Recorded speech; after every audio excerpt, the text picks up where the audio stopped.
Record. Wow.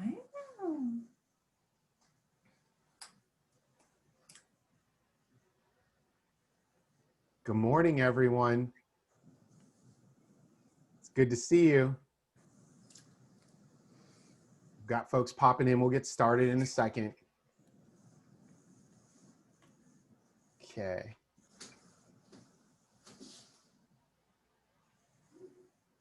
Making sure I got all this lined up.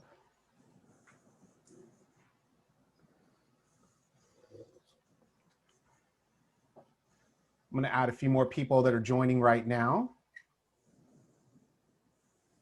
This is great. Thank you for being here. We're going to get started in just a second.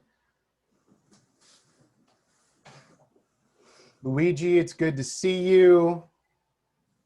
I'm looking through the list. Megan Christensen's here. Good to see all of you. Happy Friday. You made it through another week. All right. Alma's wearing a Dodger jersey. Thank you for that. I appreciate that. Always. Now I'm definitely going to remember you're here because we got representation for the Dodgers, so that's good. All right, thank you. Erwin's here. Nice to see you. Oops. Okay, well, Dr. Costello, at any point when you feel comfortable, I'm okay with starting if Dr. Gaona, if you're okay? Yes. All right, perfect. And okay. Can you letting folks in as they're going through? Perfect. Okay, hi everybody. Good morning. Happy Friday. Woo, woo, woo, woo, woo, woo. That's up.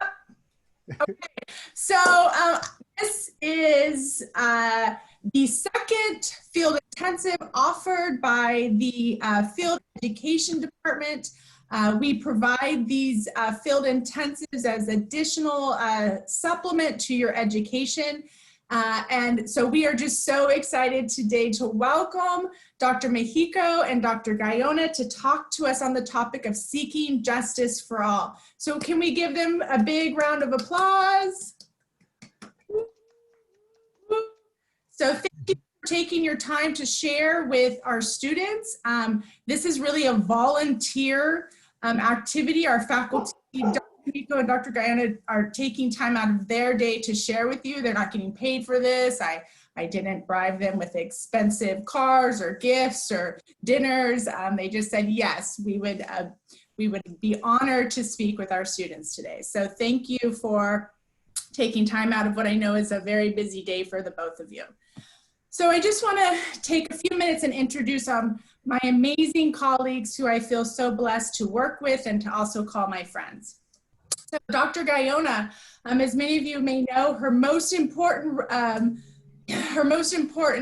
role currently is that of mommy to her bicultural Latinx European American daughter, Mia, who just turned a year. Woo! As you know, she is also an assistant professor at CBU. She has extensive experience working as a clinical consultant and clinical supervisor in community health programs. Dr. Gaona serves as the chair of the Diversity Action Committee. This is a subcommittee of the Association of Cognitive and Behavioral Therapies. And in this role, she's working on her efforts of the cultural adaptation of CBT and dissemination and implementation of culturally adapted CBT for Black, Indigenous people of color, and others for diverse and underrepresented populations. And in her spare time, she wants all of you to know that she enjoys vegging on reality TV shows such as The Bachelor and 90 Day Fiancé over cookie dough ice cream. So again, give us a big round of applause for Dr. Gaona. Woo! Okay, my second esteemed colleague, Dr. Mexico, another professor here at California Baptist University in our social work program. He has served in the fields of child welfare, mental health, and education for over 17 years. During this time, he's provided direct counseling, case management, child abuse prevention services to the most severely abused and neglected children and their families throughout the IE and Orange County.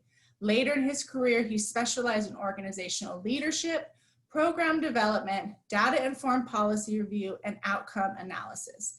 He currently participates on stake work groups advocating for at-risk youth, child welfare policy reforms, statewide wraparound implementation, and is particularly focused on services geared towards addressing the needs of marginalized populations, foster youth, and wraparound services.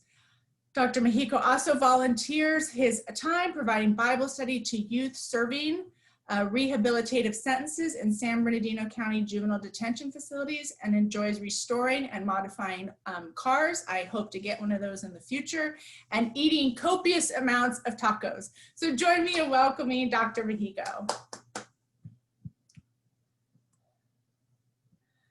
So as you can see from their amazing bios, right, these are two faculty that really should be paid extensive amounts of money to be presenting for us today. And I just want to thank you again for pouring into our students and their education. We are just so thankful and blessed to have you today. I leave it to the two of you. Thank you so much, Dr. Costello. We really appreciate it. Dr. Gaona, I'm going to go ahead and share our presentation. And would you love to kick us off today with the presentation? Sure. So everybody, welcome. Thank you for coming once again. We're so excited that you made the time out of your really busy schedules. I couldn't help but notice also before we begin, I'm not sure if Dr. Lee Johnson's on or maybe it's Lindsay, but I just wanted to say thank you so much for making the time. Our chair is able to join us this morning, and we're so thankful. I'm sure he's really, really busy. So thank you so much, Dr. Lee Johnson, for being here. We're really excited that you're here. We hope that you walk away with something that's, maybe will challenge you a bit. It can bring some awareness to your thoughts regarding justice for all, micro and macro. And I'll start with prayer, and then we'll go on to the next slide. Okay, so let's pray for us. Father, we thank you so much for the opportunity to gather as a community, Lord, and to dig deep into the topic of justice for all. Lord, I pray that you would allow us to have open hands, Lord, as we hear what the conversation is about and the topics, the concepts. Father, I pray that you would give us open ears and willing hands, Father, to digest, to chew on these concepts, Father. I ask that, Lord, that you would give Dr. Mexico and myself the ability to speak in a way that we can, the ideas are understood by those that are joining us this morning. Thank you for CBU. Thank you for our community here. We are so thankful to be a part of one family, the Lancer Nation. You are good, you are great, and we give you all the glory because you are just and good. In Jesus' name we pray, we honor you, amen. Okay, so we can go on to the next slide. And then just a kind of a disclaimer, friends, as we talk about these issues of justice and what that looks like, let us just be mindful, you guys, that some of the topics that we'll talk about may be a little sensitive. Okay, we may be we feel a little bit maybe offended or uncomfortable with some of the issues that we talk about today. So just be mindful of that, and I ask that you would really we ask that you adopt a non-judgmental, open stance, just kind of being open to receive. Notice what comes up for you. If you're feeling a little bit triggered, overwhelmed, feel free to take a break, get some water, say a prayer, and just be thankful for the opportunity to be challenged, to grow in an area that may be a blind spot. We're not here to debate anything. We're just here to say, hey, these are some things that we might want to think about, okay? I just ask that we all really just choose to listen and love one another with our attention, to make sure that we're on mute and that we're actively paying attention. If you're eating a taco, make sure that you hide your camera because we want to bite too. So just really be respectful to one another as we get started here, okay? I have no doubt that will happen because we're the Lancer Nation. So we'll go on to the next slide. So guys, true or false, friends? I know that y'all just jumped on, but you know what? It's time for a quiz to see if you're awake, okay? So we actually don't want you to answer these out loud. Please do not answer them out loud. I do not want to know the answer. So let's go ahead and let's just see what you guys get. So make a little note for yourself. Get a piece of paper, palm of your hand, get a pen, get a marker, a lip liner, whatever you have to write with around you. And we're going to read these questions, and you can just put, you know, true or false based on your response. Okay. Again, don't share it out loud. I don't want to know, but I actually do want to know. But we don't want to know both. And then we'll see what you guys. We'll get back to this later on in the presentation. Number one, folks. Number one. Okay. Everybody have a paper, pencil, highlighter, marker, lip liner. All right. Number one. There are too many cultures in the US and the world. I cannot possibly learn what I need to know about all of them. Is that true or false, friends? Write down your answer to that. Don't share it out loud. Don't whisper it to a neighbor. Well, if you do, that's fine, but let's not judge each other. All right. So again, number one, there are too many cultures in the US and the world. I cannot possibly learn what I need to know about all of them. True or false? Number two, folks, number two, moving on. My own diversity, be it my ethnicity or my gender or my disability, has taught me what it means to be culturally sensitive. I don't need any special training on how to become culturally competent. True or false? Once again, my own diversity, be it ethnicity, gender, disability, has taught me what it means to be culturally sensitive. I don't really need any special training on becoming more culturally competent. Okay. The last question, number three, by the way, you all get an A, okay, regardless of how you answer. Number three, pass or fail. Number three, I have examined my preconceptions about the various cultures in my service area, right? We're all doing good work out in the community. So I have already examined my preconceptions about the various cultures in my service area. I've changed my thoughts. I went to, Dr. Lee Johnson's intensive. I went to Dr. Costello's talk. I've done some education on myself. I've changed my thoughts. And now I feel culturally competent to deal with people who might appear in my clinic and my organization. So basically, like, I've done some trainings, I'm good to go. All right. So true or false on number three. Just keep the answers to yourself. We'll get back to these later. Okay, so thank you for participating in this pre-test. Just, keep your answers aside, and we'll get back to this later on in the presentation. So I'll pass the microphone to my dear colleague, and I will mute myself. Thank you. All right, thank you so much, Dr. Gaona. All right, here's what we're gonna do, folks. Another quick pop quiz, but this will be for fun. So here's what we're gonna do. I'm gonna ask you to actually blow up the chat now. We're gonna do a popcorn round is what I like to call it. All right, and what we're gonna do is I'm gonna ask you, what do you think is broken within our justice system? So here's what I'm gonna do. I'm going to, oh, sorry, lost my screen there for a second, my apologies. What do you think is broken with our justice system? Pop some ideas in the chat. Let me hear from you all right, regarding what you think is broken with our justice system, okay? So let me take a look at what we've got here. Some people said anything, for-profit prisons, law enforcement, capital gain, all of these other things. Okay, very good. Money in politics. It's not truly rehabilitative, good. Conflict theory, very good. Throwing out some theoretical orientations. Police immunity, fantastic. I love where you all are going with this, perfect.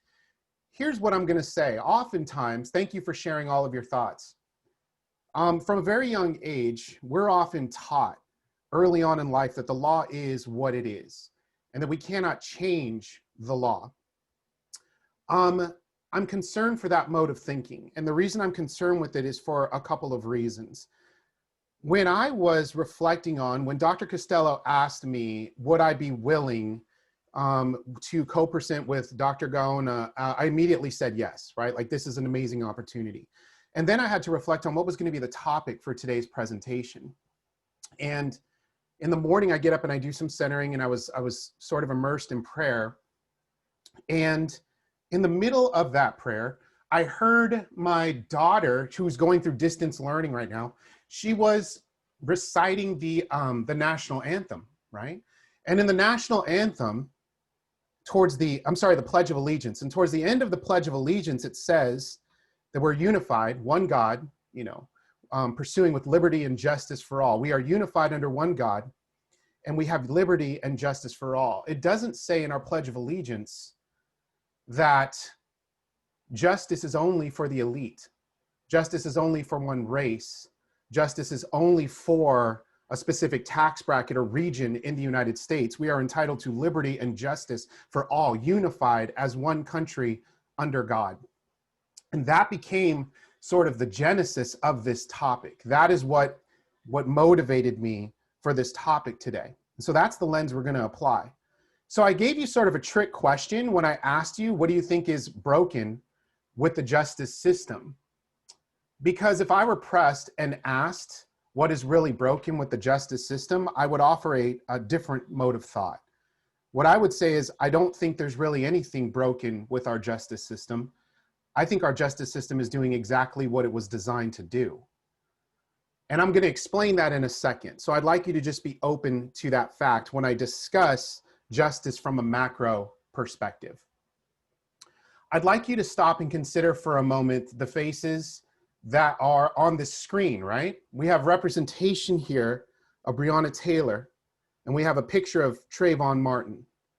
I'd like for you, for a second, to think back to that moment when you learned the news of the outcome of the grand jury investigation for Breonna Taylor.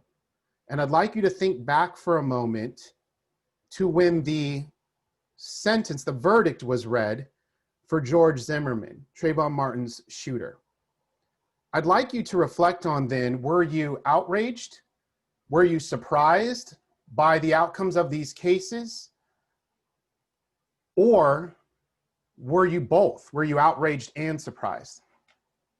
The reason why I want to bring that up is because for many of us, we were outraged. We were outraged to hear the outcome that only one of the officers in Breonna Taylor's shooting would be charged, and mildly charged at that, with criminal charges. We were outraged when we heard that George Zimmerman would walk away not only from second-degree murder, we couldn't even apply first-degree murder charges, but he walked away with second-degree murder charges being wiped away, as well as manslaughter. And many of us, as we saw through the demonstrations, were outraged. What my concern was, though, and from a macro lens, this kind of breaks my heart, is that a lot of people were surprised. Now, please don't take this as the wrong way, but I would say there's not a real reason why we should be surprised by these outcomes when we examine the lens of justice in our society from a macro perspective. In fact, I believe, and I'm sorry, I'm just trying to get my slide working here, the outcomes of these incidents were decided long before an investigation, grand jury investigation, was launched on behalf of Breonna Taylor's shooting, and it was definitely decided long before charges were filed against George Zimmerman. In fact, George Zimmerman's charges, his arrest was delayed by several weeks because according to the law and the policies in place, we could not even legally arrest him. So to me, if we are outraged as a result of these outcomes, we should be. That's an appropriate response. But I would say is we as social workers cannot be surprised when we examine our application of justice as it exists in this country. Let me go on and describe why for a second. I'd like you to ask the question, who holds the power, the most power in our justice system, right? Who holds that power? Now, a lot of us think in the justice system, it's the judge. The judge is the one who determines the sentence, who applies the sentence, who gets to determine the length of sentencing in a crime. But I would like to propose to you an alternative understanding of who holds the cards in our justice system. There's someone far greater that holds power in our justice system that often goes unspoken in our culture. In our culture, in our practice of justice, when justice, the rubber meets the road, prosecutors, not judges, control the legal process and are rarely challenged. I'd like you to think about this for a second. Prosecutors decide what evidence to present to a grand jury, okay? They advise the grand jury on the points of law to be considered. Prosecutors determine what charges are filed in a case, if any. Believe it or not, the prosecutors actually get to handpick the charges based on the allegations of who gets charged with what. They also get to decide, should we just drop the case entirely and not pursue it? Prosecutors determine plea bargains and the conditions surrounding them. Folks, the wheels of justice may turn and be applied by the judges, but the throttle and the brake is controlled by the prosecutor. And Breonna Taylor, and for the first time in a long time in our culture, we are starting to be exposed to what the grand jury was delivered, okay, on behalf of the prosecutor. And what discovered is that there was actually an inherent bias, okay, in what was delivered. Now, what's important to understand, though, is the prosecutor's working in a larger systemic context. The policies, the legislation that they're enacting, let's take Trayvon Martin's Stand Your Ground law, for example, those had already been written. Now it was up to the prosecutor to determine what law would be applied in this case. So therefore, and I want us to go back to this were you outraged or surprised slide. When we talk about justice from a macro perspective, what is deliberated, reviewed, argued, and ultimately sentenced in an investigation is not based on our outrage. It's not based on our emotional response. It is based off of the legislation, the policy, and all of that package presented by the prosecutor that is deliberated and decided upon. So yes, if we're outraged, it's for a reason, but we shouldn't be surprised. So here I'd like to pose to you a question, right? If we're outraged by our justice system, perhaps it's time that we re-examine our definition of justice. And what I'm going to do is I'm going to propose to you another model of justice that's been well researched and viewed, okay? There's a Native American proverb that says, we do not inherit the land from our ancestors, we borrow it from our children. I think what's really beautiful about this particular scripture verse, a proverb, is that it speaks to a forward mode of thought that oftentimes it's true. We're born into systems and circumstances that we have no control over. But what it's speaking to here in this proverb is that there is a reminder that we are obligated to seek a better future for our children. If not, we leave the system wide open for future Breonna Taylors, right?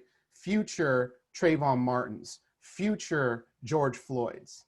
And that, in my mind, and I know this to be true of our professional obligation as social workers, is unacceptable. Now, on the right-hand side, you see a picture of an anvil and a hammer, right? This comes to us from a famous work that Dr. King had written, where he said, in times of a moral crisis, we are called to remember that in these times, we can either be the anvil or we can be the hammer, meaning that we are either shaping the systems around us and the policies that impact others, or we are the anvil, we are being shaped by the systems and the environment around us. And he's asked us to choose which will we be. As social workers, we are obligated to become the hammer. We are not the anvil. And so what I'd like for us to consider is that if we are not actively working to shape and challenge systems of oppression, we are allowing them to perpetuate. I'm going to go into some scripture in a little bit when we talk about that. So the mode of justice, the model of justice that exists in our current culture is what we refer to as retributive justice. Retribution meaning revenge, meaning punishment. When we're engaged in retributive justice, we're engaged in a process of punishment.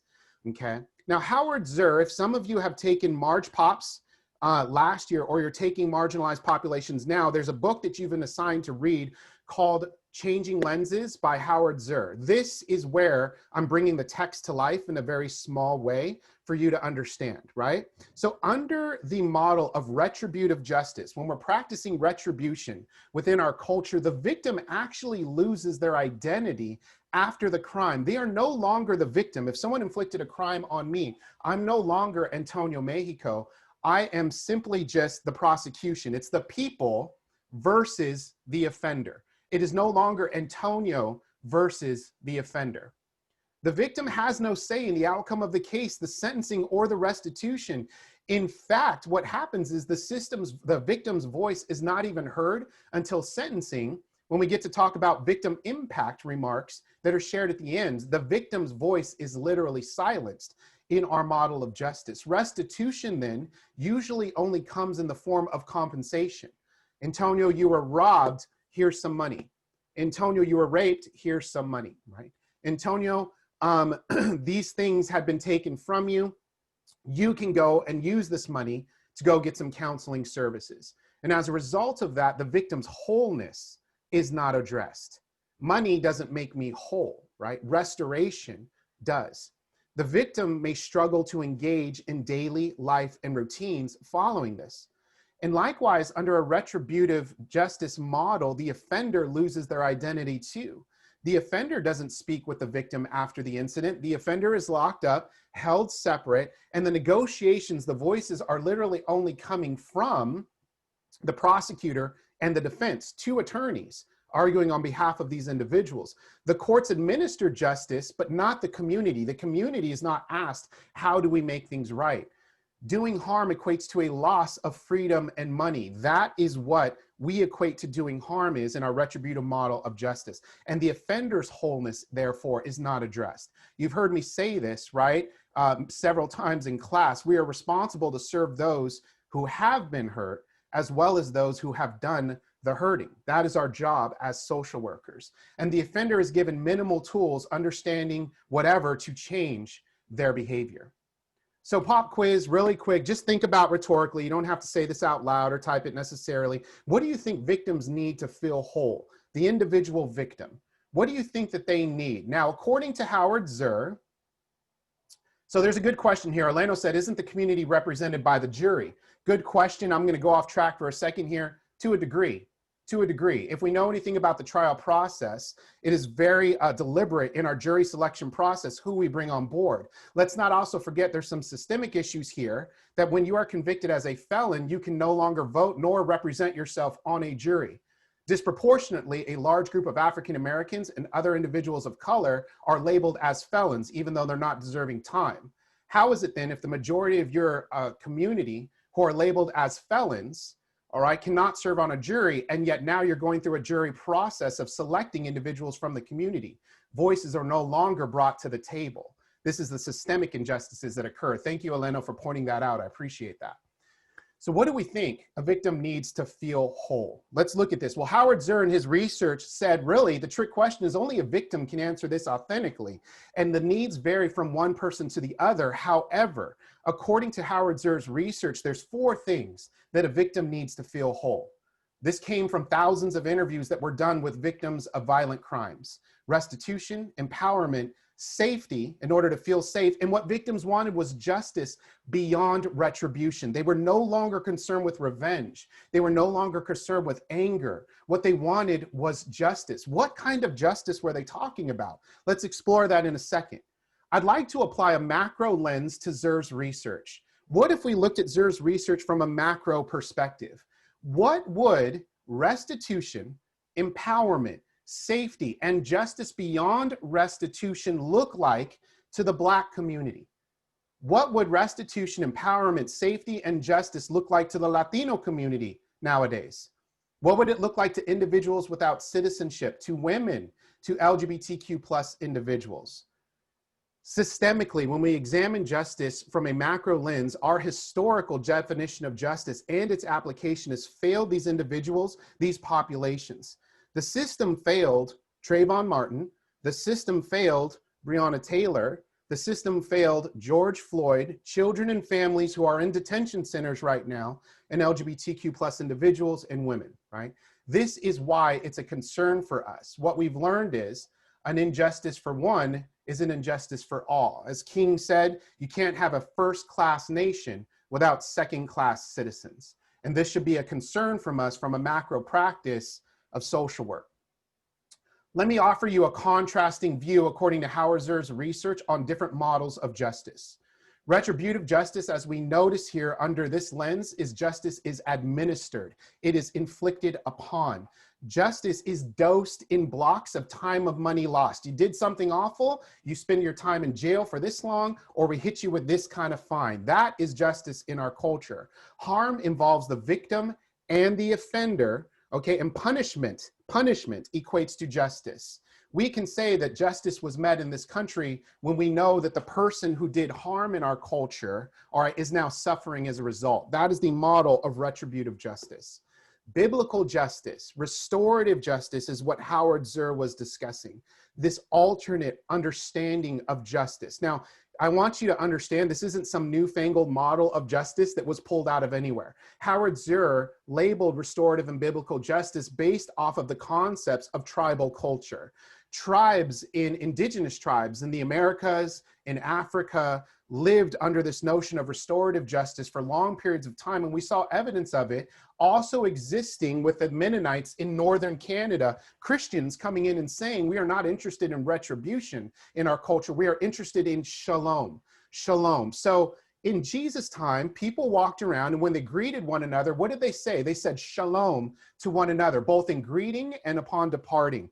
Shalom, as many of you know, means peace be with you. But shalom in Jesus' time had a deeper meaning.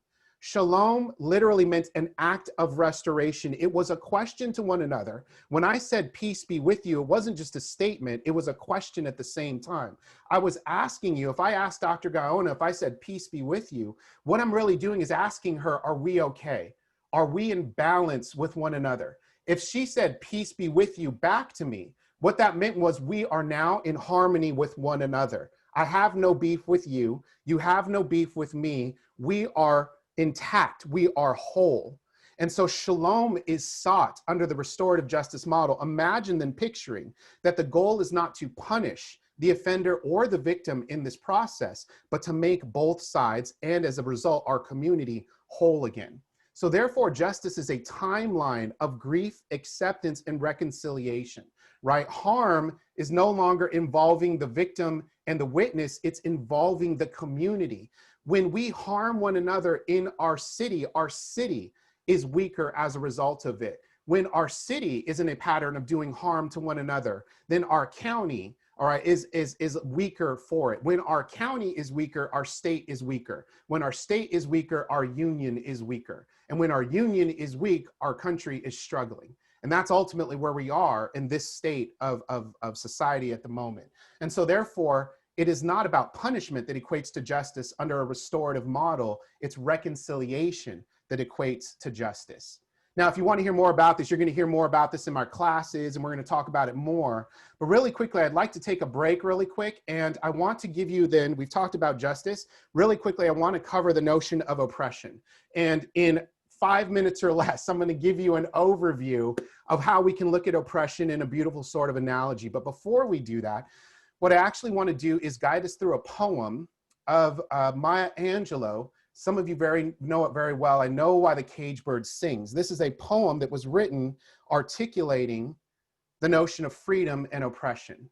Let me give you this poem. I'm going to play a video for you. And then what I'm going to do is I'm going to unpack the notion of oppression so we can understand this in a beautiful context, okay? So just 1 second while I share my video here for y'all. Let's listen to this poem from Maya Angelou. A free bird leaps on the back of the wind and floats downstream till the currents end. And dips his wings in the orange sun rays and dare to claim the sky.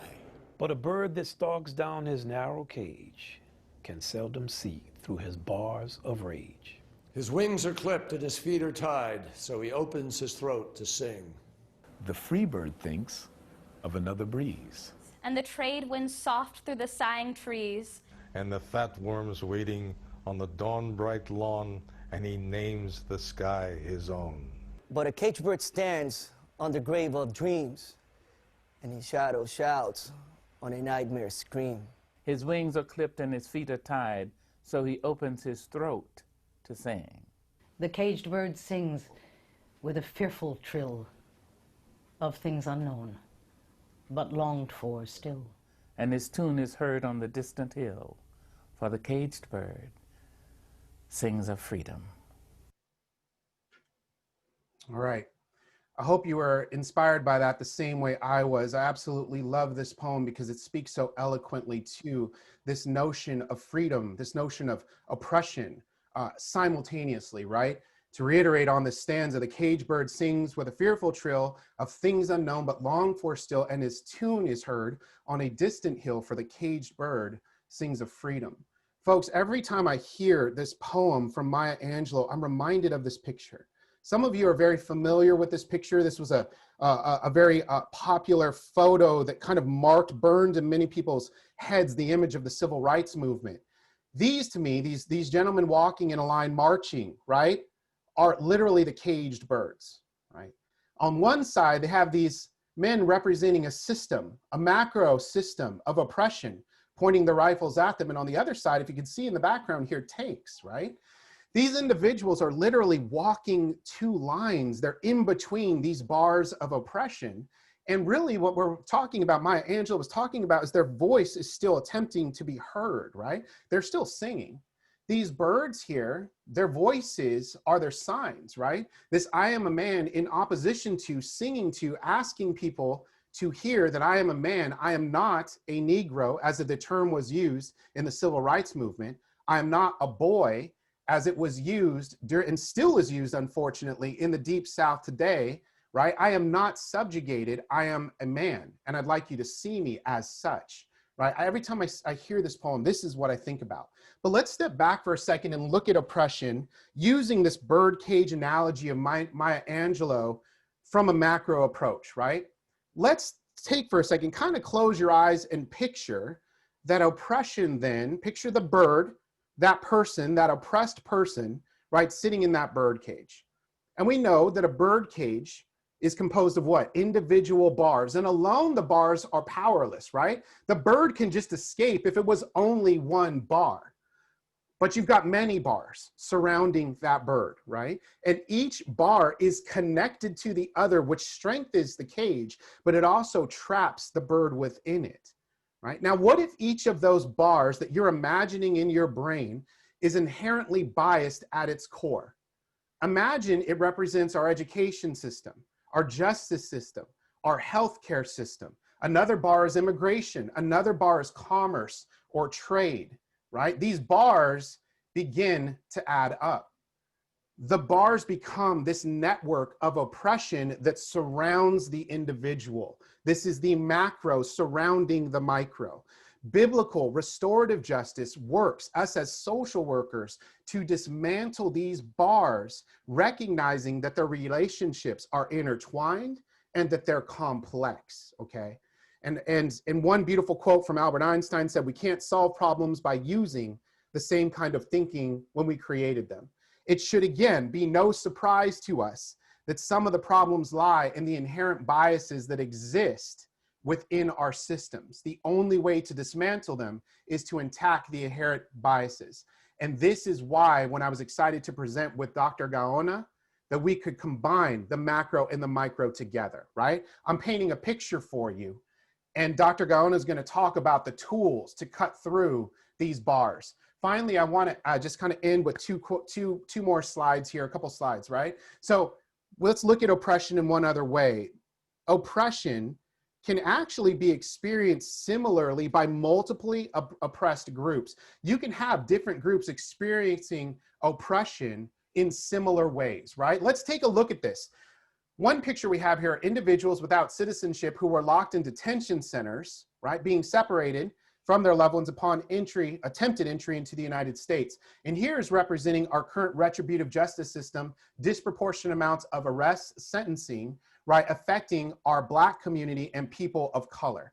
Let's look at the similarities between these two oppressed groups as a result of the birdcage effect, right? Fear of being stopped by authorities. Neither one of these individuals or groups want to get pulled over, right? Fear of further involvement with government systems. It doesn't even matter what it is. It could be a social worker knocking on the door, and both are going to be fearful of what the outcome of that system represents or potentially can represent for their family. The well-being of their families are impacted. If you're worried about being arrested, pulled over, mistreated as a result of the color of your skin or your citizenship status, your families cannot be whole. Access to gainful employment. Think about this. Both sides struggling for income and jobs. Both parties, housing is restricted and isolated. Social services, education, voting rights are denied. Neither of these folks can vote, right? Neither of these groups receive education with the same resources as those in the suburbs or well-to-do areas of town. Neither of these groups can afford a tutor, which leads to higher SAT scores. That's the only proven factor. You know what the best chance of you getting a high SAT score is? It's not how hard you study, it's how much you can afford the tutor. None of these groups can afford that. Social stigma is amplified and constantly present, right? Both of these groups have to be hyper aware of their being in public spaces. And finally, internalized oppression sets in, right? Both groups experience a feeling of being less than as a result of the stigmas placed upon them. And what this does is ultimately it dives into this notion of multi-generational trauma, children experiencing this because they've grown up in households where this has been present, right? I want to leave you with a quote from Abraham Lincoln, who said, "Our government rests in public opinion. Whoever can change public opinion can change the government." Folks, this is our job as social workers, which I thought was so powerful, right? We are professionally, ethically, morally, spiritually obligated that when we see injustices occurring within our systems, we must speak out for it, and we must change public opinion.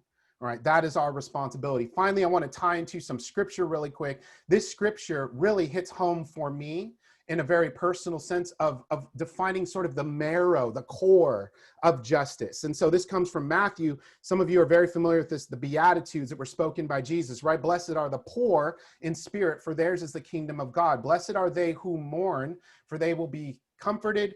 Blessed are the meek, for they will inherit the land. Blessed are they who hunger and thirst for righteousness, for they will be satisfied. Blessed are the merciful, for they will be shown mercy. Blessed are the clean of heart, for they will see God. Blessed are the peacemakers, for they will be called children of God. Blessed are they who are persecuted for the sake of righteousness, for theirs is the kingdom of heaven. And listen to this. Blessed are you when they insult and persecute you. I think about our justice system. Blessed are you then when they assault and prosecute you and utter every kind of evil against you falsely because of me. Rejoice, be glad, for your reward will be great in heaven. Thus they prosecuted the prophets who were before you. Really quickly, I want to unpack this scripture verse for us. What do the Beatitudes tell us about justice? The poor, the brokenhearted, the submissive, the oppressed, and the clean of heart are to be uplifted, not just maintained, not just prayed for, not just supported verbally. They are to be uplifted. You reap what you sow. We learn that from scripture. So mercy will be extended to the merciful. Peacemakers will be called children, God's children. Ergo, God will extend a level of love from parent to child upon us. Imagine that. Imagine what we would do for our kids. God is prepared to do that for us if we reap what we sow. He has thrown down the rulers from their thrones, but lifted up the lowly. Folks, this means a lot, right? This comes from the Magnificat, from Mary's prayer, right? When she tells us Jesus is coming and his role is to throw down the rulers from their thrones, but listen to this, to lift up the lowly. It's not only to oppress. Therefore, justice is not about exchanging one oppressive group for another. It's not about swapping subjugation, right? Dr. King had said, Black supremacy is as dangerous as white supremacy. Our goal here in restoring justice is not to overturn subjugation and just replace it with another dominant group. Justice is a journey towards shalom rather than a destination. And therefore, we have a responsibility to disrupt and dismantle oppressive systems and to challenge discrimination, as well as to seek, and this is important, we cannot achieve a wholehearted community, right, without reconciliation, restitution, and restoration occurring at the same time. There's a quote from the Talmud that says, do not be daunted by the enormity of the world's grief. Do justly now, love mercy now, walk humbly now. And it reminds us we're not obligated to complete this work, but we're also not free to abandon it. Folks, we have a responsibility to do what we can now to dismantle these systems of oppression. It's not enough to say that the lowly's reward will be in heaven. I want to leave you with one last video, and I promise at this point I will be quiet and allow Dr. Gaona to work her magic on you because it is absolutely amazing. So here's what I want to do.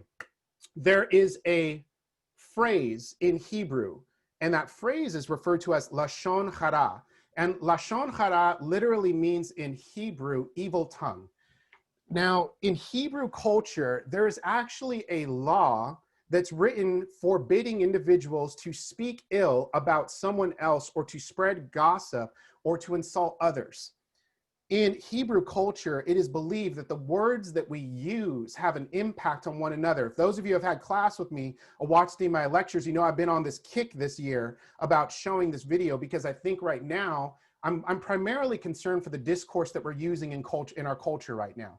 We are using words that are divisive, words that are harmful to one another. We refer to each other as now, we don't even say political party of Republican or Democrat. We call each other Dems and Trumpsters. We call each other aliens or citizens. We don't even dignify each other with a name at this point anymore. And that's a concern for me, right? Because Jesus was neither a Republican nor a Democrat. Jesus would watch the arguments going on in today's culture, and ultimately he would probably be disgusted by what he's seeing in terms of the language that we're referring to as one another. I want to leave you with this final video that transitions nicely into Dr. Gaona's message. Maya Angelou said that words are things, right? And she believed that words carried a meaning. Now, I believe that Maya Angelou had this right. Maya Angelou, I don't know if you knew this, was mute until the age of 5, right? She couldn't speak one word. Yet Maya Angelou later ended up learning 6 different languages and served as an international interpreter. She was always a poet, also a poet, a scholar, right? She was the second poet ever to recite a work at a presidential inauguration. So if anyone knows what words mean, I would say it's Maya Angelou. Let me finish with this last lesson from Maya Angelou on words are things, and then I'm going to hand the floor over to Dr. Elizabeth Gaona, okay? Let me go ahead and play. Sorry about that. Let me get rid of this one. Here we go. I wish I could have cared for Grandma the same way she cared for me. Sorry, Grandma. We're moving along. Here we go.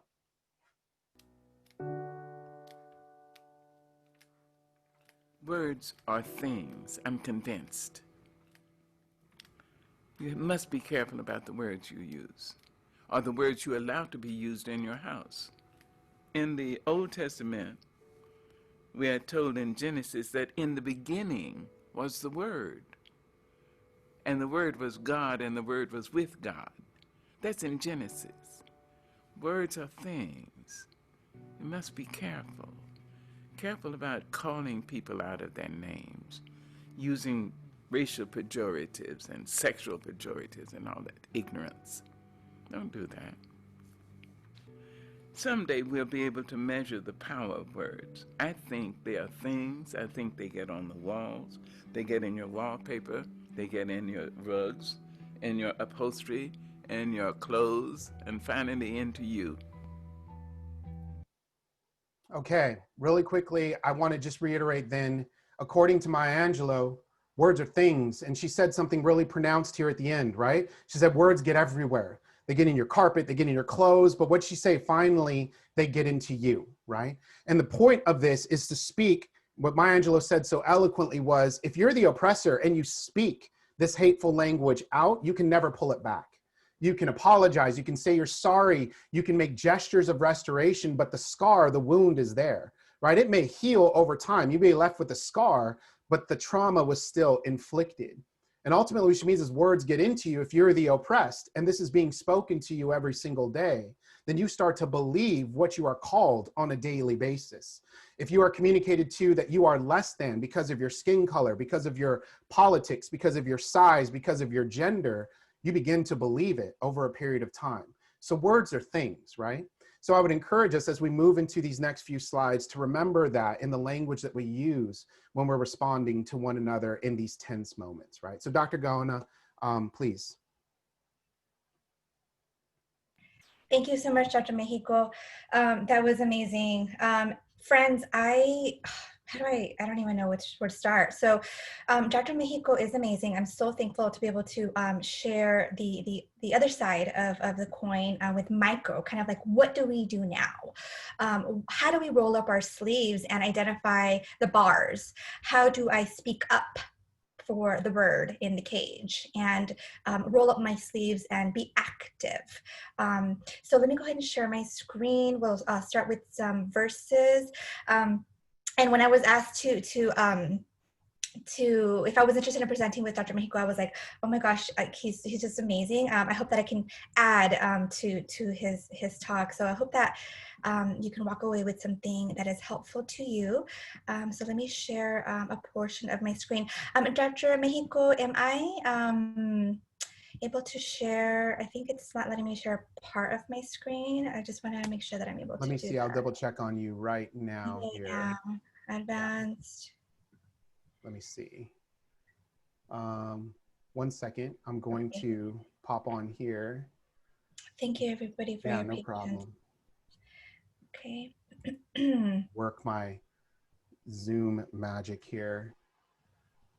Let me see. I'm going to make you host, so that should change it right there. And I apologize for that. No problem. Okay, so let me go ahead and, all right, friends. Maybe it's my computer. I don't know. Basic. Okay, here's a PowerPoint. So I'll do that. I would prefer to share part of my screen. That way I can move on to other things easier. But for some reason, it's just not happening, and that's okay. We're gonna roll with it. All right, friends. So let me just share my PowerPoint, and then we'll do the best we can with what we have. Okay, friends. So let me start with these verses. Can y'all see? Let me scroll down.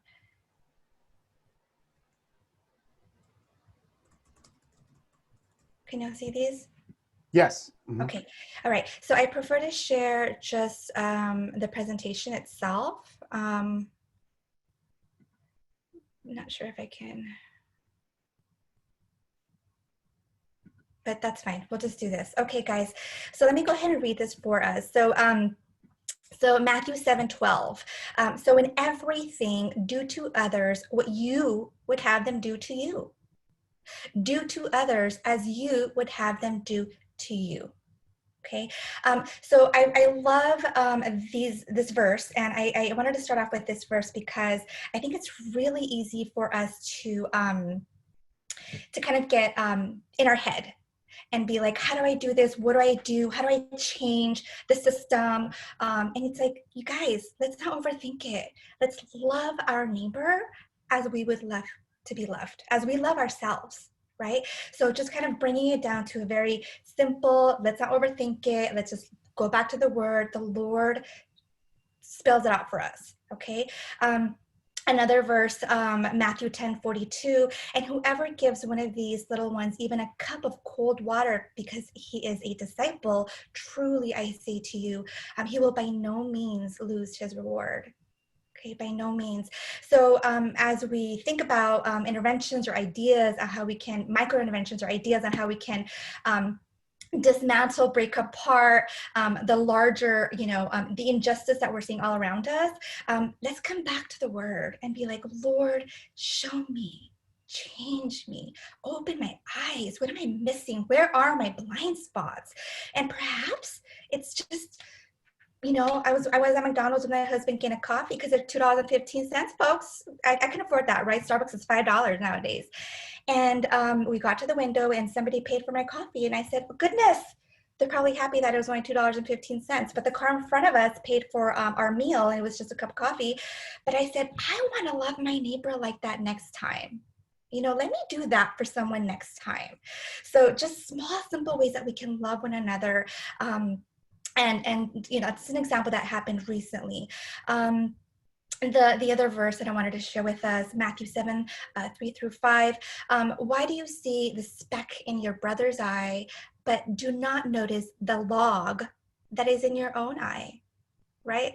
I got a big old log. It's like knocking into things, it's knocking stuff over, right? A big old log in my eye, but I'm like, look at this plank. Look at this plank. So let us look into ourselves. Let us examine our hearts, Lord. When I call someone a damn, when I call someone a trumped, is that your heart, Lord? Let us examine our heart. All right, so let's go to the next slide. So Dr. Mexico does a great job. He already covered some of these concepts, so I won't spend too much time, but we're going to be talking a lot about racism and what that looks like, and breaking down some of those interactions that we can see happening maybe before our eyes, or that we can actually engage in ourselves. I'm going to raise my hand because I know I've done a couple of them too, right? Plank in my eye, right? So let me go ahead and continue. So you guys, we had some amazing seminars over the summer by our super talented professors and faculty. Dr. Lee Johnson has done some intensives, and we've talked a lot about this already. At the same time, it's the truth. So let's review what we've already know. So being Black is bad for your health, friends. It's bad for your health. And pervasive racism is the cause. All right. So as we know, our brothers and sisters of color are experiencing significant decline in health. They're lagging in education. And a number of things that are on this slide. I won't go into it, but you can go back to this. Shorter lifespan, preterm birth. So many things on this slide that just hurts our heart, right? And so let us be open to seeking, what can we do about this? How can we dismantle these bars? So one thing I want to do next is go ahead and invite us to participate in an activity. We're going to break up into groups for just 5 minutes and talk about this in a minute. But I'm going to bring up a slide, friends, and I invite you all to take a moment in silence to yourself. Just notice what comes up for you. Okay, notice what thoughts you may be having or you have. Notice any urges, notice any judgments that you may have about yourself or others, perhaps, as we go to this next slide, okay? So we'll just spend maybe like 30 seconds to a minute on this slide, and I invite you just to notice what comes up for you. Okay, then we're going to break up into groups, and you're going to be able to discuss with those in your groups what came up for you when you were examining this slide. Okay, so let's go ahead and do that now.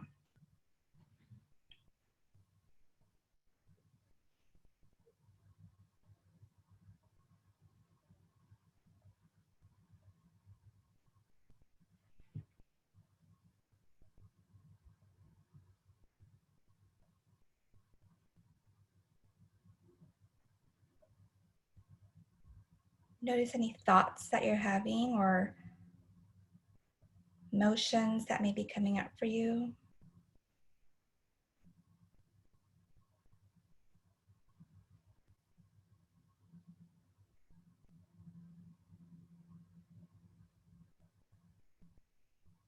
Okay.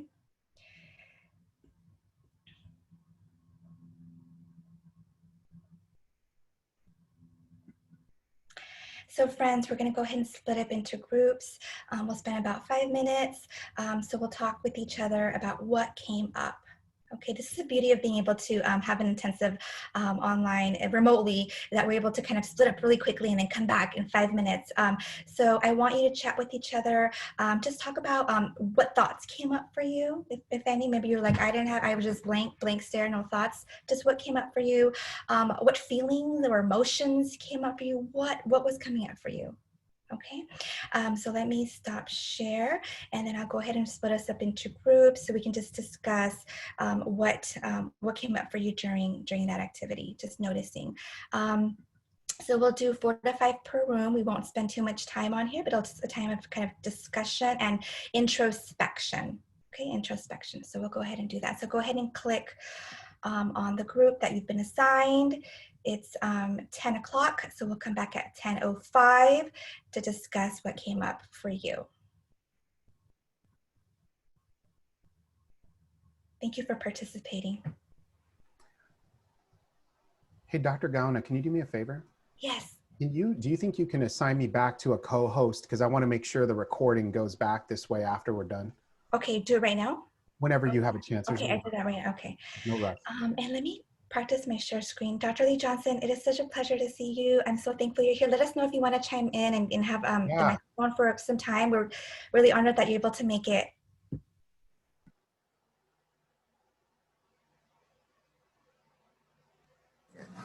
Okay. You guys are so phenomenal, and you guys are doing such an excellent job. I have nothing to say, just enjoying the presentation, learning, taking notes, writing stuff on the side. Phenomenal. You guys are, I'm loving it. And it was like edifying that you said that. Thank you.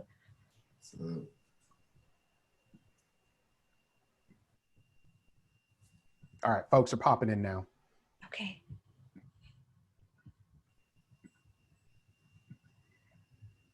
Okay, friends, we'll give it a couple minutes, a couple seconds for the rest of us that are still having a juicy, meaty conversation to join us.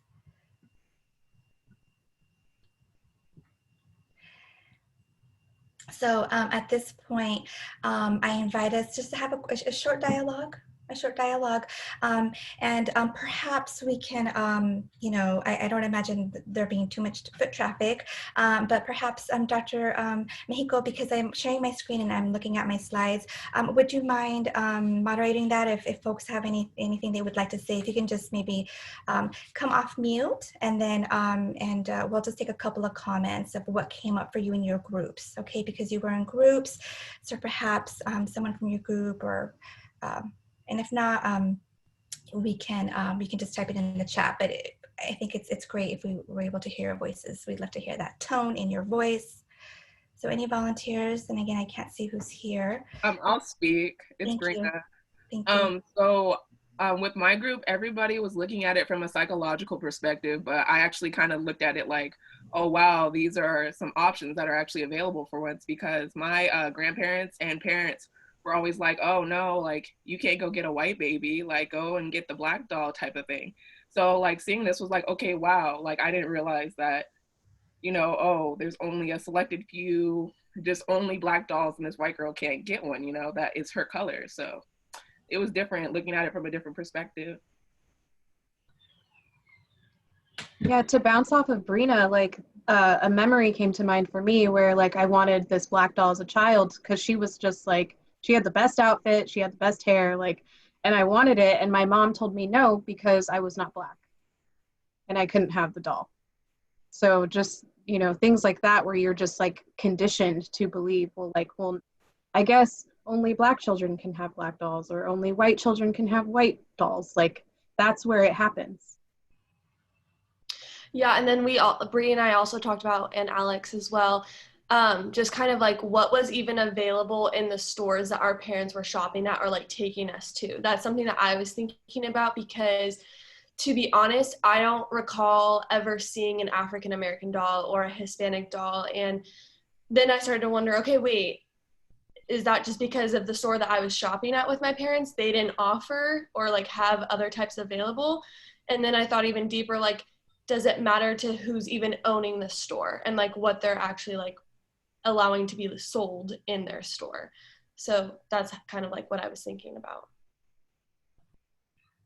And just to kind of reiterate on that, I totally agree. Also, at that time, I know I'm probably older than most of you, but at the time when I was growing up, we couldn't afford a black doll when they came out because they were special edition back in the day.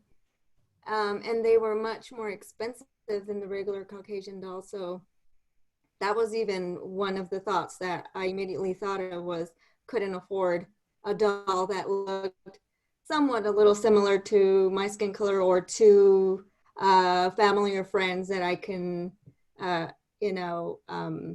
compare with as far as having a doll. So that was a shocker too, was just back then it wasn't available. I would like to share something also. We were discussing from the sociological perspective, how now that so I'm taking the positive part. So the other day I went with my daughter to the store and we were walking around and we found that now there is diversity. We saw, so we are making changes step by step. But still we were discussing about the language barrier. This toys still is everything in English. But changes comes one at a time, and then seeing inclusivity in toys is something good. We took a little bit of a different perspective, adding to what everybody else said, but we talked about not only are the dolls all the same shade, but they're all the same shape and all the same height. And when a little girl looks for a baby doll, she's looking for something that represents her child. And so you want to find something that matches your shade, but also your shape. Like every doll shouldn't have, we talked about that her neck size shouldn't be the same as her waist. And Barbies are that way. That's not normal, and that's not okay. So we were talking about how they have just recently, within the last maybe 5 years or less, started to come out with like dolls that are shorter or taller, a little bit thicker, and different shapes. So I thought this little girl was standing here and just looking at the fact that she really had no choice. Every single doll on that shelf is the same, just wearing different clothes. And would her parents allow her to even have that doll? And does she even want that doll, or has she already been trained that black is evil and not good? So we wanted shade and shape, and even when, like they said, when they first came out with the black dolls, they were so expensive because I remember trying to buy my daughter a real doll, the Cabbage Patch dolls. There were 2 sets and one was real, and they were like maybe $150 to $250, and we just couldn't afford that. Right. Thank you so much for sharing, everybody. We can go on for an hour and a half. I mean, we can just go on for, this can be the whole, like a whole conference on just this image and all the things that come up for you. So thank you for sharing amazing points. And this Friends is basically a practice of awareness, mindfulness. You just all did mindfulness. We all just did mindfulness. That's what it means. It means to notice what's coming up for me. What are my urges? And how am I feeling? What am I thinking? Okay. And that is a very small micro kind of a step in the right direction. Okay. Towards a larger movement. One thing that, I am a part of, I'm chairing the Diversity Action Committee. And I was a little anxious about chairing that committee because I am just like, it's just a big responsibility for the Academy of Cognitive Behavioral Therapies. It's a national organization. We have international members. And so one of the goals that we have is to work on the implementation of culturally adapted evidence-based practices and therapies, right? And so we got a complaint from a member of the organization who sent us an email saying, hey, I'm applying to be in your organization, and then in one of your questions, you ask me, do I have any disability that may get in the way of me being able to provide, services, this is like for therapists, right? Masters, MFT, psychologists. And this person said, I'm in a wheelchair. And, the question asks if there's a disability, mental, physical, or motor disability. And so as a committee, we're like, oh gosh, why is the word motor on there? Like, let's kind of re-examine what's the function, the purpose of that word. And someone in the meeting said, you know what? Because of our privilege, we totally missed this, and we need to just delete this question, rewrite it, because of our privilege, and those of us in the meeting were not in the committee, we were not in a wheelchair. So I was just really struck by that, because these are blind spots, guys, that we just take for granted, Let's go to the next slide. So thank you for sharing, everybody. So I'm going to really focus on Dr. Sue, Daryl Ring Sue. He's amazing. I don't know if y'all have seen him in person or have read his work. Here is a picture on the right bottom of me and my colleague, Dr. Lisa Bolden, who is my mentor, who is trained in theology. She's a psychologist, and she's just my mentor for life. So me and Dr. Bolden were at a conference, and we're trying to get a picture behind Dr. Sue because he's amazing. And he does a lot of work on racial microaggressions. And so this is basically some terms that he came up with and based on his research. And Dr. Sue's, the reference to the papers here, it's available on Google Scholar. We can all access it for free. So Dr. Sue, has done research, and basically he terms micro insults, which we'll talk about a little bit more on the next slide, as being unconscious. So these insults of like, oh, do you speak English? English. No? Okay, no problem, right? Unconscious.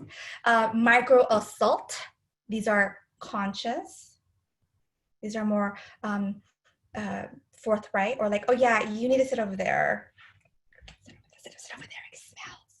Sometimes we have clients that are homeless, are coming to see us. Maybe they haven't been able to bathe in a couple of days, right? And we're just like, we don't greet them in the waiting room. We're just like, but we see someone in a suit come in and we're like, oh, good morning, sir. Do you need help? Do you need help? Are you lost? Welcome to our center, right? We have micro invalidations. These are also unconscious. Okay, based on Dr. Sue's really good research and work. Let's go ahead and look at how Dr. Sue defines these terms a little bit more, okay? So according to Dr. Sue's work, which is extensive, and I highly encourage us to take a peek at it and look at the article on our own spare time, right? You have plenty of time to read extra material. So this is a model he came up with, and these are different categories in relationships among racial microaggressions. So the definition of racial microaggression: commonplace verbal or behavioral indignities, whether intentional or unintentional, which communicate hostile, derogatory, or negative racial slights and insults. So according to Dr. Sue, there's 3 different types of racial microaggressions. There's the micro insult, as I just described a little bit. These are often unconscious. We have the assault, micro assault, which are more conscious. And then we have the micro invalidation, okay? And as you can see, they all lead to environmental microaggressions on the macro level. So these little pieces compound, and together they make up the systemic injustice and inequities and inequalities. So let's look at a little bit more micro insults, friends. So if you see to my left here, micro insult, the definition, he kind of describes it more: behavioral, verbal remarks or comments that convey rudeness, insensitivity, and demean a person's racial heritage or identity. If we scroll down, there's a list of what this looks like. So maybe ascription of intelligence, like, oh, did you you came to UCLA, okay, affirmative action, right? Or oh, I don't qualify for that scholarship because I'm not a person of color, so I don't know. Right? Just so second-class citizen, you're the other. Pathologizing cultural values and communication styles. I'll be honest, you guys, I'm not gonna lie, I am embarrassed to say this to you guys. I really am, but so I'm bilingual, and I noticed that I'm very hesitant a lot of the time to speak in Spanish in the community. And I shouldn't be. I'm gonna cry. I shouldn't be. I'm a strong woman, a person of color, I'm educated, but I have this shame that comes up that I'm working on. And the shame is because I have received so many stares when I walk with my mom to the market, right? We're at the market. We don't go out a lot nowadays, but when we do go, once in a while, just quickly go get a couple things because she's in the house with me like all the time. So, I'm like, okay, let me speak to her in English. and she's bilingual. But that is not okay. That is not okay. So let's go to the right-hand side here. Micro-invalidation, guys. So micro-invalidation, verbal comments or behaviors that exclude, negate, or nullify the psychological thoughts, feelings, or experience, or reality of a person of color. Like, oh no, that's not racism.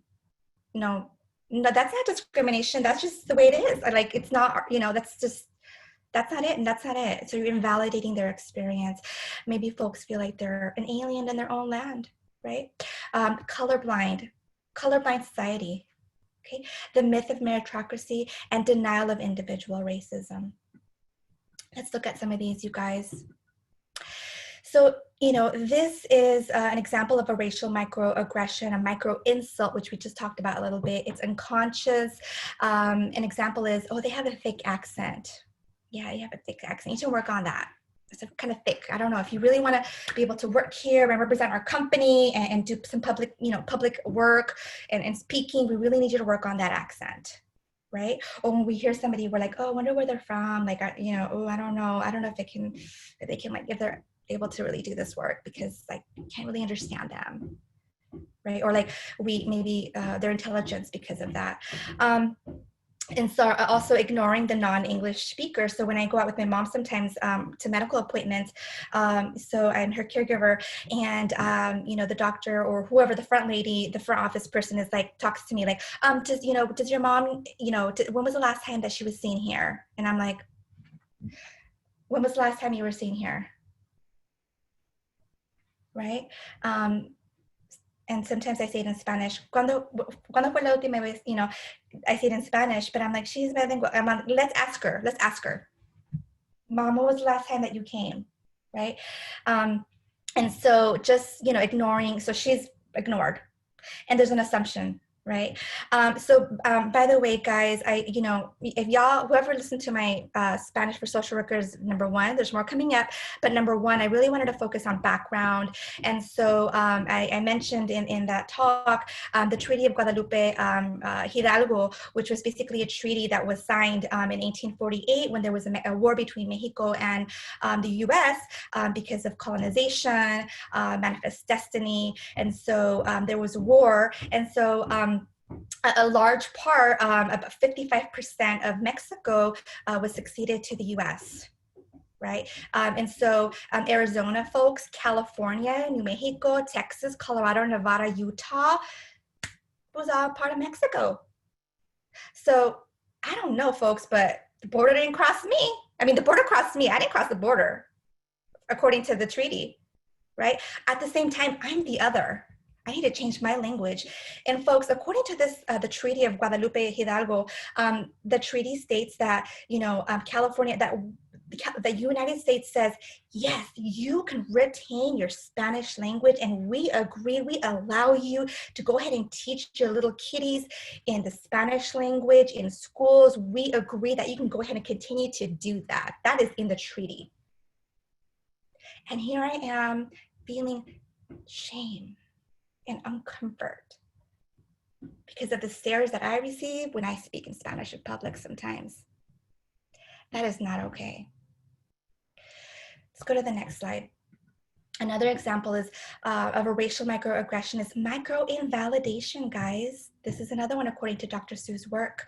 An example is all lives matter. This is a great quote that I wanted to share with us. If I say my house is on fire, and you say to me, all houses matter. Well, that may be true, but all houses aren't on fire right now. My house is on fire.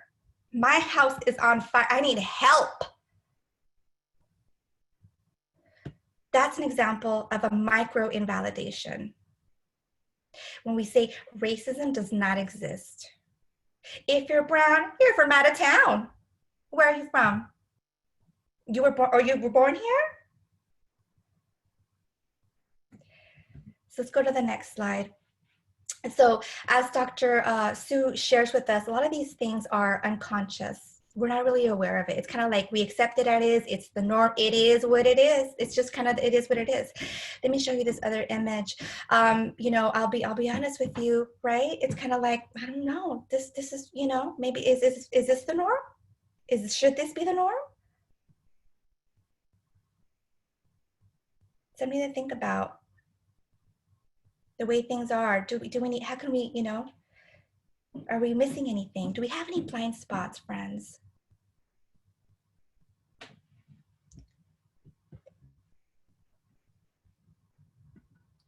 So I'm going to invite us to participate in another activity, which is practicing that mindfulness muscle. Okay, this is a very micro way to practice and just introspection, being aware of any biases that are kind of in the crevices that we cannot see, they're unconscious. So to yourself, go ahead and take note, take out a piece of paper, a lip liner, a marker, a highlighter, whatever you need to do to write with, to yourself. And then I'm gonna say a couple of words and I want you to share what comes to mind. Okay, and you're gonna write it down. You're not gonna share it, you're gonna write it down. Just a couple of words because we don't have a lot of time left, you guys. So let's go ahead and do this. So I'm gonna model for you. So I'm gonna say the word Oreo, and then in the chat, can you guys write down what comes to mind? And I can't read the chat. If Dr. Mexico would kind of read some of those things that are coming up. Oreo, and then what comes to your mind? Absolutely, I'll read off what comes up in the chat. Initial thoughts: ew, cookie. Delicious. I got to back that one there. It's one of my faves. Cookies, yummy, milk, 2 colors, black and white biracial, nice. Chocolate. I was called an Oreo for being black, but acting white. Mixed, bomb. Some more mixed, more black and white, both. All right, let's go to the next word, guys. Thank you so much, Dr. Mexico. Do you mind if I just quickly kind of interrupt you to go to the next word? Go for it. Thank you so much. So the next word, guys, so I guess we don't need to practice because I thought you were going to say cookie. I was like, they're going to say cookie. Everybody's going to say cookie, but you guys beat me to it. You guys are too good. You go to CBU. I bet you go to CBU. All right, another word, friends, juvenile. Go ahead and type it in the chat. Let's do that. Let's do that. Keep it alive, keep it lively. And I'll invite Dr. Mexico to share what comes up. We've got juvenile, kid, millennial, young, more young and minor, juvenile hall, child offender, delinquent, jail, problem, youthful, more millennials, at risk, undermined, delinquent, right? Young lawbreaker. Thank you, thank you. Thank you so much. And then one more, how about immigrant? All right, let's see what comes up. Immigrant. We've got human, alien, worker, oppression, illegal, refugees, worthy, struggle, someone who came from another country, oppressed, marginalized, family, someone wrote, poverty, resilient, hard worker, should not be here, migrant workers, poor, my dad, cultural humility, provider, my in-laws, under the radar, undocumented, suffer, American dream. Thank you, guys. Thank you so much for that. So this is another practice, guys, of kind of noticing what we're associating with these words.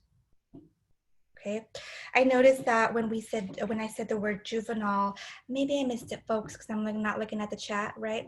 Maybe I missed, forgive me if I did, but I didn't really see a lot of like, you know, alone, juvenile, alone, afraid, you know, broken, in need. Dr. Mexico, I know you've done a lot of work with this population and youth. So, you know, I'm wondering what comes to mind for you.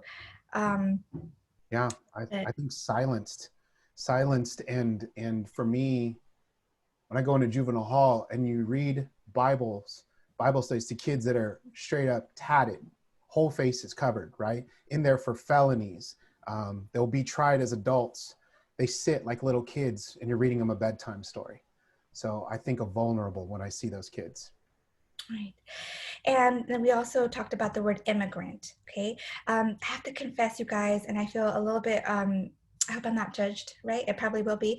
But when I thought of the word, when I was doing this on myself and I wrote down immigrant, the first word that came to mind was illegal immigrant. And then I checked myself. I did this like a couple months ago, and I thought, I've been watching too much news, because sadly, we forget that there's a lot of documented immigrants, and unfortunately, it's like there's a lot of negative, the connotations, the associations with these words. We just need to be mindful of like what's coming up for us, because we may miss something. We may miss an opportunity to love our neighbor as I love myself. Okay, so anyways, just an exercise for us to practice on our own and continue to just kind of notice what comes up for us. I also practice on myself, and the word veteran is one that I use. So anyways, and I just, thought about a hero, a European American / white / Caucasian hero. And I was like, wait a minute, my father-in-law was a Purple Heart in Vietnam, right? He's a man of color. So anyway, so just wanted to kind of and introduce you to that activity, a micro activity that you can do to notice what associations come up whenever we think of certain words. Let's go on. We have a couple more things, and then we're going to wrap up. We'll have some time for questions at the end. So a validation, friends. So the term validation is really recognizing, others, and really being loving to our neighbor. I see you, I hear you, you matter. Let me help you speak louder. Let me speak when you cannot speak. I will help you. I will come alongside you and weep with you and struggle with you. So this is an example of a micro invalidation when we don't recognize the struggles of our friends and our neighbors and our brothers and sisters. This is an example of that. And so validation, the use of validation is just one example of what we can do to begin loving our neighbor in just a small micro way, that to love our neighbor. When I was thinking about these terms, I just wanted us to really, recognize the relationship between justice and validation. So I invite us to seek to do justice by validation. There is a relationship there. So justice, fairness, equity, being impartial, and not just that, but shalom. Right? So this is just one small way that we can begin to recognize each other. So I have participated in a lot of treatment team meetings, and those of you guys who are in my 561 class and my 521 class, y'all know, y'all tired of hearing me say this, but whenever we get into a circle, in a virtual circle, and we have a part of the class where we talk about any clinical issues and things that come up, field issues. I say, okay, guys, this is the time where you put stuff on the agenda and we talk about how field is going. And I always encourage us to start with validation before intervention. Right? Sometimes we're like, oh, this happened. I'm really struggling with it. Oh, you should do this. This is the answer. Well, wait a minute. Let's start with loving our neighbor. Wow, that sounds like it's tough. That sounds hard. Yeah, I would probably feel that way too. You're doing a great job, and I just want to recognize that. And have you considered doing A, B, and C? Okay, just a small way, or ouch, that sounds like that really is a heavy. Although I really actually I disagree. It's hard for me to see I just don't see it the same way, and I recognize that must be hurtful. Help me understand. Help me see what you see. Culturally humble and open to growing in our competence, and we can never reach full competence. Some tips and some bullet points for us to take away and hopefully continue to practice, just be awareness and mindfulness and the practice of being aware of what's coming up for us, and to do the opposite, to seek justice on a micro level. So recognizing that we are all fallible, you guys. I am so embarrassed to share this, but I'll share it anyway. So when I was at my internship, guys, my social work internship, it was my second year that I did an internship, and it was clinical. And we were in a team of clinicians, psychiatrists, and I was a social work intern. And I'm trying to build relationships and get to know folks. I'm pretty outgoing when I feel comfortable. First, I'm like a little shy. So there was a psychiatrist there, Asian American psychiatrist, and I said, and we were talking about our ethnicity and our backgrounds, and he was like, oh yeah, I'm Korean. I'm just going to say, just throwing it out there if that's what it was. And I was like, oh, do you speak Korean? Do you speak Korean too? Do you know this word? And he was like, no, I am like third generation. I don't speak another language. And I was like, oh, how embarrassing. I don't know if I offended him so these conversations are hard. And I did not mean to offend or to assume, but I did. I labeled him. I was like, here's your label. But I did ask him, right? I said, do you speak? So I didn't say, oh, that you must know how to speak, right? It depends what we say, how we say it. But labeling, it's just kind of, we categorize things, and that's right now we're in my DSM class, and we have a lot of talk about categorizing and labeling, right? And it's kind of the way that we operate. If we don't label, then how can we know what is, the difference between a hot cup of coffee and a cold cup of coffee? And at the same time, the delivery, and just noticing if there is bias along with those labels, okay? Because maybe there is, maybe there's not, just noticing that. And so a lot of the times as providers, we have provider bias, especially when we're diagnosing. So those of you who are in my classes for 572, we talked about the fact, we looked at the literature, how sadly, a lot of children of color there's a significant difference, and they're more highly diagnosed with oppositional defiant disorder, right? And conduct disorder, right?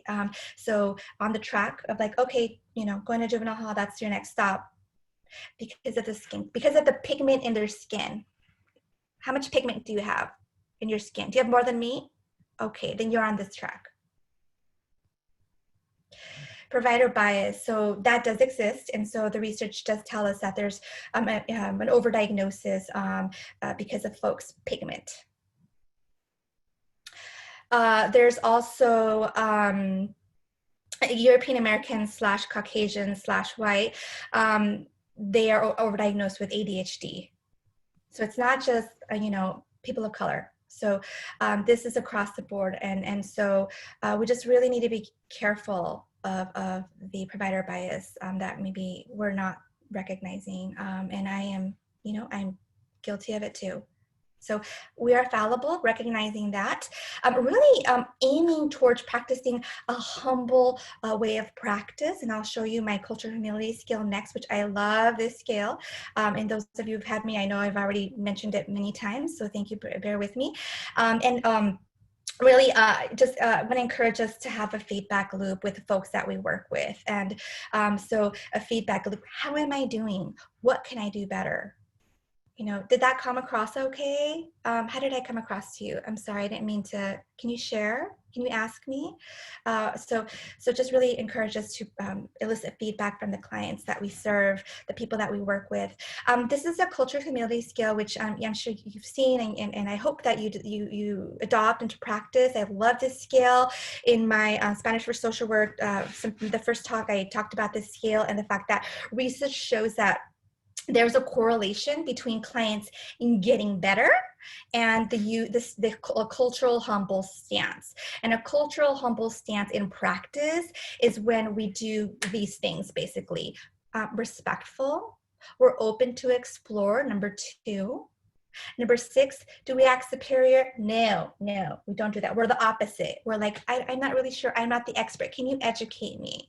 You know what? I've never worked with someone who is X faith or religion. Would you mind educating me about your faith? I would love to learn about your faith and how it serves a function in your life, in your daily life, right? Hey, I'm noticing that I'm a person of color and you are a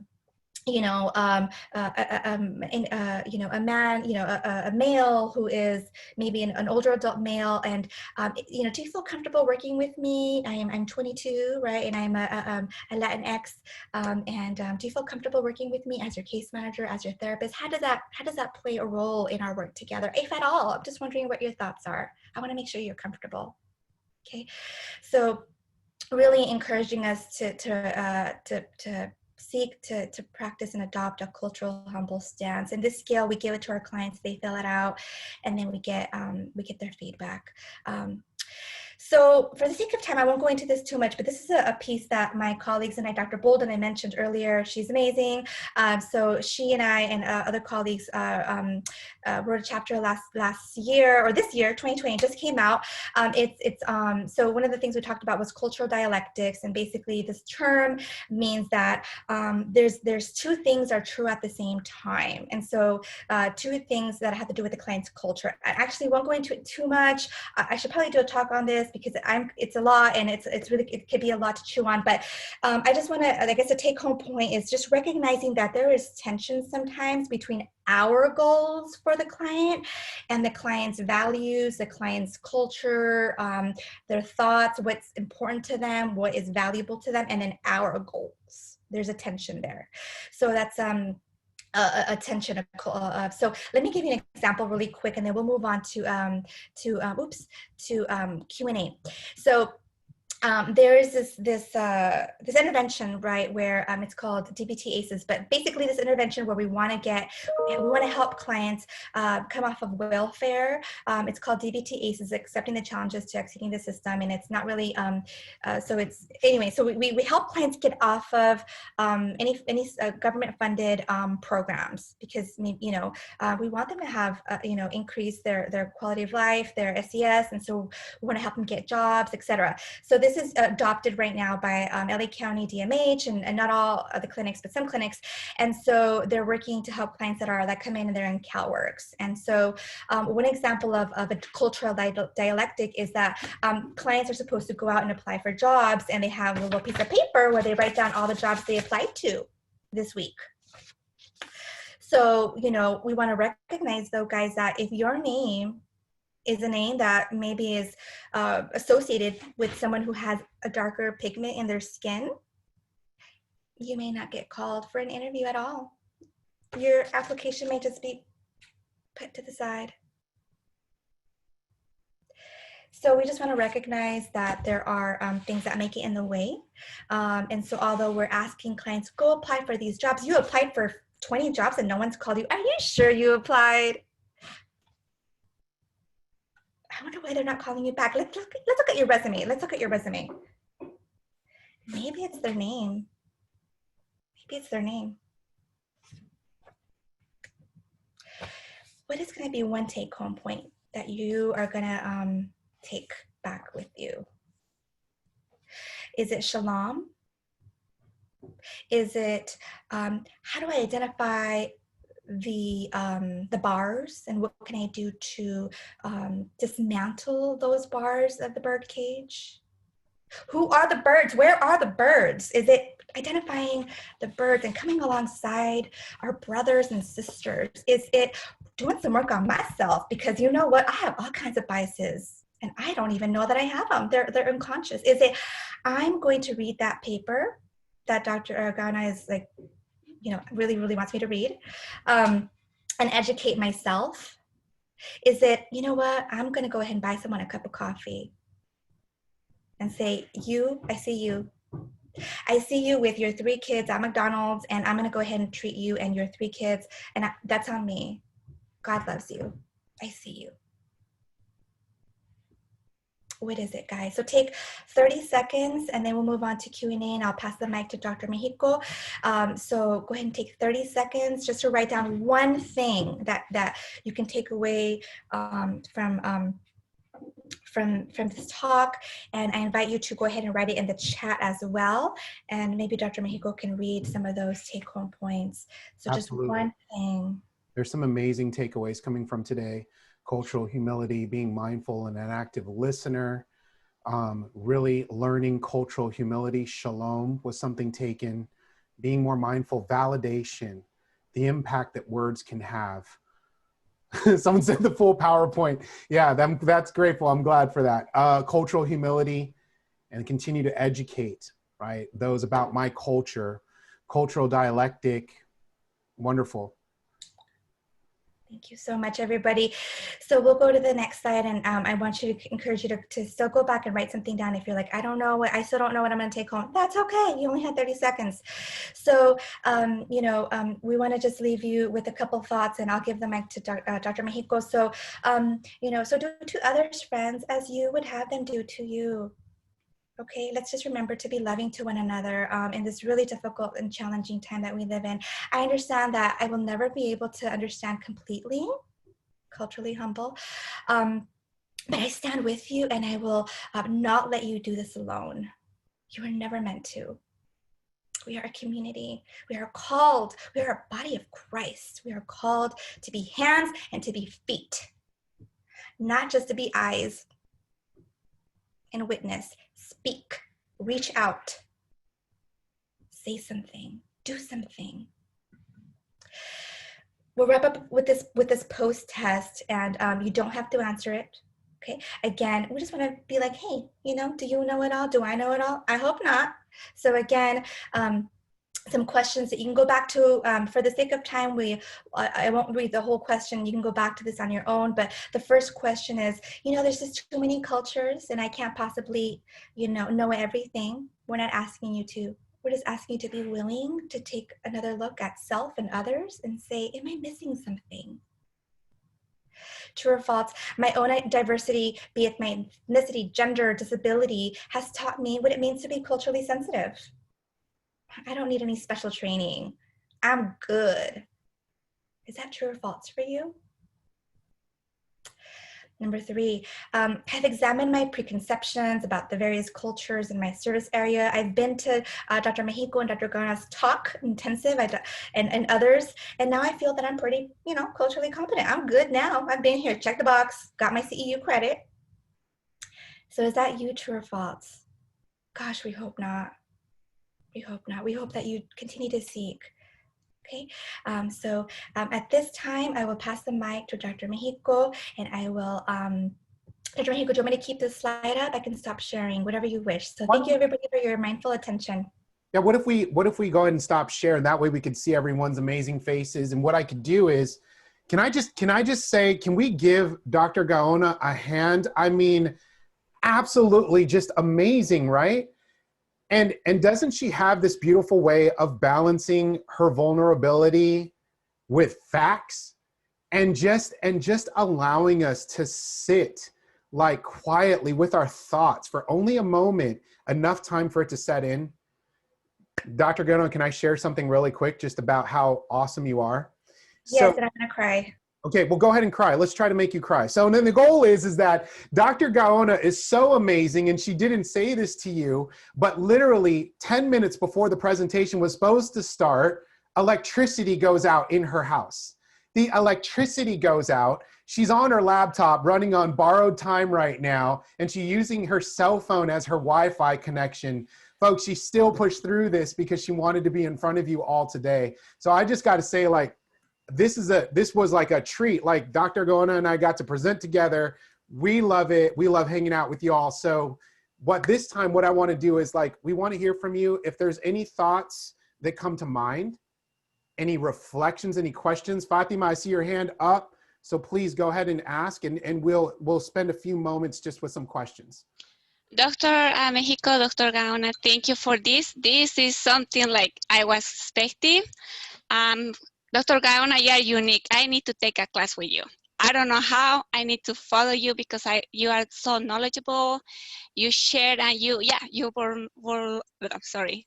My English is still working, so we are in the same situation sometimes. Your vulnerability and your knowledge, both is a good balance to have. That's how the way you gain your clients and your students' trust. I'm happy that I was here, even though I was working, but I've listened everything. So thank you so much for this opportunity. Thank you, Fatima, and your English is perfect. Yeah. Any other questions? Is there anything that folks want to ask, or anything at all? We're open. Well, as people are thinking about giving questions, I just want to give a comment really quick of As we did applaud Dr. Guyona, well deserved there. Dr. Mayko, we don't want to slight you at all, my brother. Right. You know, phenomenal, incredible, amazing, as you always are. And to the two of you guys for putting together an amazing presentation. I have truly been blessed. I think maybe the reason why you don't have a lot of questions is that it just has been, it's been like drinking from a fire hose, literally. You know, you guys have been just dropping knowledge all over. You know, Antonio speaking Hebrew, Lesbian over here with Spanish. I mean, y'all have taken us everywhere, and it's been so much. To the degree I saw earlier that there was a request for more of this, you know, kind of stuff.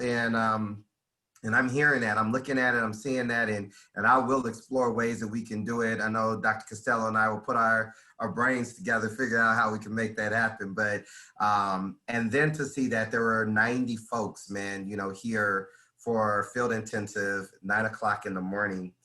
I tell you, for me as a chair and as a director, that makes me really, really happy to see folks engaged in what's going on, and the faculty members who are here as well.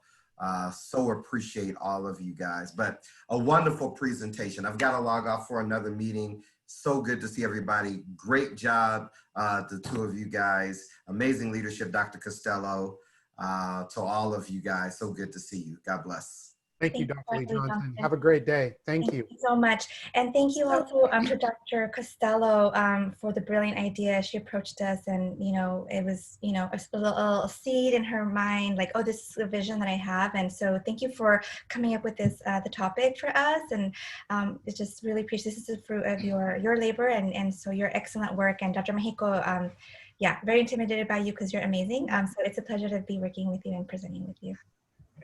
So I just want to personally thank Dr. Guyona, Dr. Mexico again for your time. I know how busy both of these beautiful individuals are. I know that it was a huge ask for even 2 hours. So I just want to thank you. I owe you lunch and dinner and breakfast for like a year. So just thank you for making our field program look great with this presentation. I'm going to ask everybody to come off mute. Everybody come off mute. Thank you.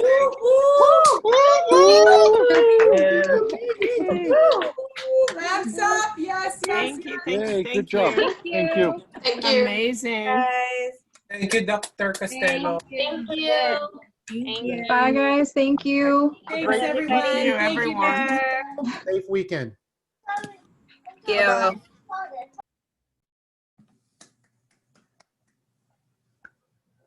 Dr. Mexico, Hi, Fatima. how you doing? So, Well, how are you? good, thank you so much. So I don't wanna I have your classes every day. I say how wonderful you are. I learn, I like that you are sociology. I love you. Thank you so much for everything. But today was Dr. Gauna's day because Absolutely. you know she did a really good job, and Oh, yeah. thank you for support her and help her.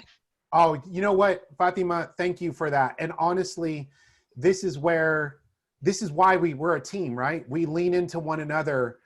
We're not experts in everything. And when we hand over the floor to another expert like Dr. Gaona, that's what she does, right? So thank you for seeing that. And I appreciate you. I always think that men's are the gates open for the women's. That's one thing that I always think, and thank you so much for that, Dr. Mexico, and see you soon. Thank you for everything. Okay, have a great weekend. See you in class. Bye-bye.